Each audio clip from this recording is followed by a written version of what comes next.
Nag-iikot ang BFP sa mga paaralan para magbahagi ng fire safety and awareness kasabay ng Brigada Eskwela. Ang detalye sa ulat ni Claire Lacanilaw.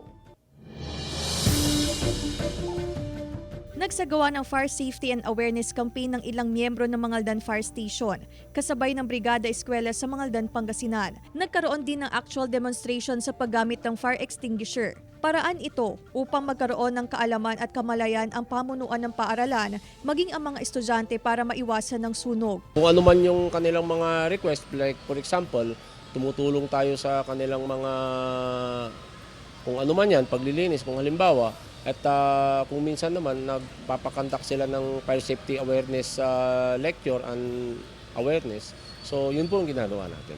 Mahalaga po yun dahil nasa kamay po namin ang safety ng mga bata upang hindi po sila mapahamak.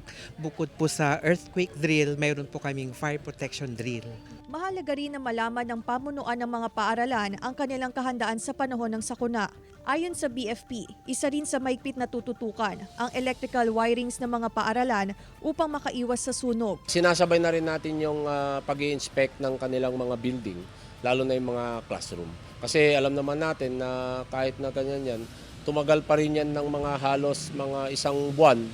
And then at the same time, dumaan yung bagyo, so dapat i-check pa rin natin yan. Every year po na nagre-request kami na mayroong activity kami na parang disaster symposia upang aware kami sa mga nangyayari dito sa school namin kung may mga wirings na luma na o kaya dapat nang palitan. Kasama si Ron Alistair Taniedo, Claire Lacanilaw, 1 North Central Luzon.